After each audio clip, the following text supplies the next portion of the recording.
ഇന്ത്യയും പാകിസ്ഥാനും തമ്മിൽ ഒരു യുദ്ധ സാഹചര്യം കടന്നു പോകുമ്പോൾ ഈ ഒരു സമയത്ത് നാം എല്ലാവരും ഓർക്കേണ്ട ഒരു മനുഷ്യനുണ്ട്. ഒരു പുലിക്കുട്ടിയായ ഒരു മുസൽമാനായ ഒരു ഇന്ത്യൻ സൈനികൻ, ബ്രിഗേഡിയർ മുഹമ്മദ് ഉസ്മാൻ എന്ന് പറയുന്ന ഒരു ധീരനായ ഒരു പുലിക്കുട്ടി. പാകിസ്ഥാനിലേക്ക് വന്നാൽ നിങ്ങളെ ആർമിയുടെ തലവനാക്കാമെന്നുള്ള വലിയ ഓഫർ നൽകിയിട്ടും അതിനെല്ലാം നിരസിച്ചുകൊണ്ട് ഇന്ത്യ രാജ്യത്തിനു വേണ്ടി പോരാടി രക്തസാക്ഷിയായ ഒരു മുസൽമാനായ പട്ടാളക്കാരൻ. ഞാൻ കൊല്ലപ്പെട്ടേക്കാം, എന്നാൽ ഒരിക്കലും നാം പോരാടുന്ന ഈ ഭൂമി ഒരിക്കലും ശത്രുവിന് ലഭിക്കാനും പാടില്ല എന്ന് ആർജവത്തോടുകൂടി പറഞ്ഞ ധീരനായ ഒരു പട്ടാളക്കാരൻ. ഇതുപോലൊരു ധീരനായ ഒരു യോദ്ധാവിൻ്റെ മരണം ഒരുപക്ഷേ ഇന്ത്യൻ ചരിത്രത്തിൽ കാണാൻ കഴിയില്ല. അറിയണം നാം ഓരോരുത്തരും, ഇന്ത്യ രാജ്യത്തിനു വേണ്ടി ജീവൻ ത്യജിച്ച ധീരരക്തസാക്ഷിയായ ബ്രിഗേഡിയർ മുഹമ്മദ് ഉസ്മാൻ എന്ന് പറയുന്ന ആ ധീരനായ ആ ഒരു പട്ടാളക്കാരനെക്കുറിച്ച്. ബ്രിഗേഡിയർ മുഹമ്മദ് ഉസ്മാൻ ഇന്ത്യ രാജ്യത്തിൻ്റെ രക്തനക്ഷത്രമായിരുന്നു. എക്കാലത്തെയും മഹാപരാക്രമശാലിയായ പുത്രനായിരുന്നു ബ്രിഗേഡിയർ മുഹമ്മദ് ഉസ്മാൻ.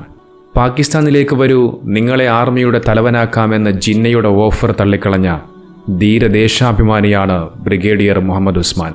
നൗഷേരയുടെ സിംഹമെന്ന് പിൽക്കാലത്തറിയപ്പെട്ട ഇദ്ദേഹത്തിൻ്റെ തലയ്ക്ക് പാകിസ്ഥാൻ അക്കാലത്ത് ഭീമമായ ഒരു തുകയായ 50,000 രൂപ വിലയിട്ടിരുന്നു. 1947 ജമ്മുവിലെ നൌഷാര, ദാങ്കർ മേഖലകളിലെ യുദ്ധമുന്നണിയിലേക്ക് നിയമിക്കപ്പെട്ട ഉസ്മാൻ കശ്മീരിൽ നിന്ന് പാക് സൈന്യത്തെ തുരത്തുന്നതിൽ നിർണായക പങ്കുവഹിച്ചിരുന്നു. ജൂലൈ 3, 1948 ദാങ്കറിൽ വെച്ച് കശ്മീരിലെ തീവ്രവാദികളോട് പൊരുതവേ അദ്ദേഹം വീരമൃത്യു വരിക്കുന്നത്. ദാങ്കറിന്റെ രക്ഷകനെന്ന് ബ്രിഗേഡിയർ മുഹമ്മദ് ഉസ്മാൻ അറിയപ്പെടുന്നു. പാകിസ്ഥാനിലേക്ക് പോകാതെ ഇരുന്ന ഒരു ജവാനാണ് തങ്ങളുടെ നാടിന് സംരക്ഷണം ഒരുക്കിയത് എന്ന് നമ്മുടെ ജനത തിരിച്ചറിഞ്ഞിരുന്നു. മഗ്‌രിബ് നിസ്കാരത്തിന് ശേഷം തൻ്റെ കീഴുദ്യോഗസ്ഥരുമായി ചർച്ച നടത്തുമ്പോഴാണ് തൊട്ടടുത്തുള്ള കമാൻഡ് പോസ്റ്റിൽ സ്ഫോടനമുണ്ടാകുന്നത്. പോരാട്ടത്തിന് തയ്യാറെടുക്കാൻ സൈനികർക്ക് നിർദ്ദേശം നൽകി ബ്രിഗേഡിയർ ഉസ്മാൻ ക്യാമ്പിന് പുറത്തിറങ്ങുകയും ശത്രുക്കളുമായി ഏറ്റുമുട്ടുകയും പിന്നീട് തുടർന്നുണ്ടായ ബോംബാക്രമണത്തിൽ അദ്ദേഹം വീരമൃത്യു വരിക്കുകയും ചെയ്തു. ഞാൻ കൊല്ലപ്പെട്ടേക്കാം, എന്നാൽ നമ്മൾ പോരാടുന്ന ഭൂമി ഒരിക്കലും ശത്രുവിന് ലഭിക്കരുത്. അദ്ദേഹത്തിൻ്റെ ധീരമായ വാക്കുകൾ തൻ്റെ ബറ്റാലിയനിന് പകർന്നു നൽകിയിട്ടാണ് തൻ്റെ 36-ാമത്തെ വയസ്സിൽ അദ്ദേഹം വിടവാങ്ങുന്നത്.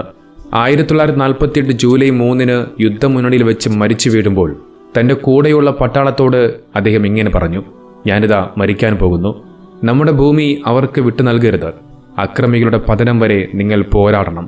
ഇതുപോലൊരു യോദ്ധാവിൻ്റെ മരണം ഇന്ത്യൻ ചരിത്രത്തിൽ അധികമില്ല. രാജ്യം ഒന്നടങ്കം തേങ്ങിക്കരഞ്ഞ വേറൊരു ദിവസമുണ്ടാകില്ല. അവിവാഹിതനായിരുന്ന അദ്ദേഹത്തിൻ്റെ വരുമാനം ചിലവഴിച്ചിരുന്നത് പാവപ്പെട്ട കുട്ടികളുടെ പഠനാവശ്യങ്ങൾക്ക് വേണ്ടിയായിരുന്നു. ഉത്തർപ്രദേശിലെ അസംഗഡിലെ ബിബിൻപൂരിലായിരുന്നു അദ്ദേഹം ജനിക്കുന്നത്. വിഭജനത്തിന് ശേഷം ഇന്ത്യൻ സൈന്യത്തിൽ അദ്ദേഹം തുടർന്നു.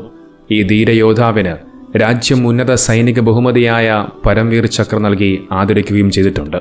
സ്വാതന്ത്ര്യത്തോടൊപ്പം പാകിസ്ഥാൻ രൂപപ്പെടുകയും ഇന്ത്യൻ കരസേനയുടെ വെസ്റ്റേൺ കമാൻഡ് പാകിസ്ഥാൻ നൽകുകയും ചെയ്തു. ഇന്ത്യയിലുള്ള മുസ്ലിം സൈനികർക്ക് പാകിസ്ഥാനിൽ ചേരാനുള്ള അവസരമുണ്ടായിരുന്നു. മതാധിഷ്ഠിതമായ വിഭജനത്തിൽ അത് സ്വാഭാവികവുമായിരുന്നു. ബ്രിഗേഡിയർ മുഹമ്മദ് ഉസ്മാൻ മറ്റനവധി മുസ്ലിം സൈനികരെ പോലെ ഇന്ത്യൻ സേനയിൽ തന്നെ ഉറച്ചു നിന്നു. പാക് സൈന്യത്തിൻ്റെ വലിയ പദവികൾ പലതും വാഗ്ദാനം ചെയ്യപ്പെട്ടു. ഭാവിയിൽ പാകിസ്ഥാന്റെ ജനറൽ സ്ഥാനം പോലും വാഗ്ദാനം കിട്ടി. അതെല്ലാം നിരസിച്ച ആ ശരിയായ ഭാരതീയൻ 2ാം ലോക മഹായുദ്ധത്തിൻ്റെ അനുഭവ പാരമ്പര്യവുമായി ഇന്ത്യൻ സൈന്യത്തിൽ തുടർന്നുകൊണ്ടേയിരുന്നു. അദ്ദേഹം പ്രവർത്തിച്ചിരുന്ന ബലൂച്ച് റെജിമെന്റ് പാകിസ്ഥാനിൽ ലയിച്ചപ്പോൾ അദ്ദേഹം ദോഗ്രയിലേക്ക് സ്ഥലം മാറി. താമസിയാതെ കാശ്മീർ താഴ്വരയിൽ ആദിവാസികളെ മുന്നിൽ നിർത്തി പാകിസ്ഥാൻ സേന ആക്രമണം ആരംഭിച്ചു. 15th പാര റെജിമെന്റിന്റെ നേതൃത്വം ഏറ്റെടുത്ത് ഉസ്മാൻ കാശ്മീരിലെ ജാങ്കറിന്റെ പ്രതിരോധം ഏറ്റെടുത്തു. എന്നാൽ അതിശക്തമായ ആക്രമണത്തിൽ പിടിച്ചു നിൽക്കാനാവാതെ അദ്ദേഹത്തിന് പിന്മാറേണ്ടി വന്നു. പിന്മാറുമ്പോൾ അദ്ദേഹം അതിശക്തമായ ഒരു പ്രതിജ്ഞ കൂടി എടുത്തിരുന്നു: ഞാനിവിടം തിരിച്ചു പിടിച്ചിരിക്കും. പിന്നെ നടന്നത് അതിരൂക്ഷമായ പോരാട്ടമായിരുന്നു. ഒപ്പം അദ്ദേഹത്തിന്റെ രാജ്യസ്നേഹവും ചോദ്യം ചെയ്യപ്പെട്ടു. 1000 പാക് സൈനികർ കൊല്ലപ്പെട്ടപ്പോൾ വെറും 33 സൈനികരാണ് ഇന്ത്യൻ സൈഡിൽ മരിച്ചു വീണത്. പാകിസ്ഥാൻ ഉസ്മാന്റെ ശിരസിന് 50,000 രൂപ പാരിതോഷികം പ്രഖ്യാപിച്ചു. അതൊന്നും വകവയ്ക്കാതെ ഉസ്മാൻ പോരാട്ടം തുടർന്നുകൊണ്ടേയിരുന്നു. ജാങ്കർ തിരികെ പിടിക്കുന്നതുവരെ കട്ടിലിൽ കിടക്കില്ല എന്ന പ്രതിജ്ഞയെടുത്ത ഉസ്മാൻ വെറും നിലത്ത് കിടന്നുറങ്ങി. ഒടുവിൽ നഷ്ടപ്പെട്ട തന്ത്രപ്രധാനമായ പ്രദേശങ്ങൾ ബ്രിഗേഡിയർ ഉസ്മാന്റെ സൈന്യം തിരികെ പിടിച്ചു. അതോടെ പാക് സൈന്യം നേരിട്ട് തന്നെ വൻ ആക്രമണം നടത്താൻ ആരംഭിച്ചു. ആ ആക്രമണത്തിലാണ് എക്കാലത്തെയും മഹാസൈനികരിൽ ഒരാളായ ബ്രിഗേഡിയർ ഉസ്മാൻ ഷെല്ലാക്രമണത്തിൽ കൊല്ലപ്പെടുന്നത്. മരണപ്പെടുന്ന സമയത്ത് അദ്ദേഹത്തിന് 35 വയസ്സ് മാത്രമായിരുന്നു പ്രായം. ധീരതയുടെയും പോരാട്ടത്തിൻ്റെയും രാജ്യസ്നേഹത്തിൻ്റെയും ഇതിഹാസ തുല്യമായ ആ ജീവിത മാതൃകയെ നൌഷേരയിലെ സിംഹം എന്ന പേരിൽ ഇന്ത്യ എന്നും ഓർമ്മിച്ചുകൊണ്ടേയിരിക്കുന്നു. ഇന്നും ഇന്ത്യൻ ആർമിയിലെ പാസിംഗ് ഔട്ട് കഴിഞ്ഞിറങ്ങുന്ന ഓഫീസർമാർ ബ്രിഗേഡിയർ മുഹമ്മദ് ഉസ്മാനെ സ്മരിച്ചുകൊണ്ട് അഭിമാനത്തോടുകൂടി വിളിക്കുന്ന മുദ്രാവാക്യമുണ്ട്. ഉസ്മാൻ കി തൽവാർ ഹേ ജോ, ഷേര ഷേര നൌഷേര, ജീത് കി പുകാർ ഹേ ജോ, ഷേര ഷേര നൌഷേര, ഉസ്മാൻ ഹമാര, ഈമാൻ Hamara, Shera Shera Nowshera. Indian സൈന്യം എല്ലാ രാജ്യസ്നേഹികൾക്കുമുള്ളതാണ്. അവിടെ മതത്തിൻ്റെ വേർതിരിവില്ല. മുസ്ലിമീങ്ങൾ ഇന്ത്യൻ ആർമിയിൽ ചേരാൻ പാടില്ല. അങ്ങനെ ആർമിയിൽ ചേർന്നാൽ പാകിസ്ഥാനുമായി യുദ്ധം ചെയ്യേണ്ടി വരും. അപ്പോൾ മുസ്ലിമീങ്ങൾക്കെതിരെ യുദ്ധം ചെയ്യേണ്ടി വരും. അതുകൊണ്ട് ആർമിയിൽ ചേരരുത്. ഇങ്ങനെ മദ്രസകളിൽ മുസ്ലിമീങ്ങളെ പഠിപ്പിക്കുന്നുവെന്ന് പറയുന്ന വർഗീയവാദികൾ ഈ മനുഷ്യനെക്കുറിച്ച് അറിയേണ്ടതുണ്ട്. 2 വർഷങ്ങൾക്ക് മുമ്പ് ഇസ്ലാം മതം വിട്ടുകൊണ്ട് യുക്തിവാദത്തിലേക്ക് ചേർന്നുകൊണ്ട് പറഞ്ഞ ആ പച്ചക്കള്ളം നമ്മളെല്ലാവരും മനസ്സിലാക്കേണ്ടതുണ്ട്.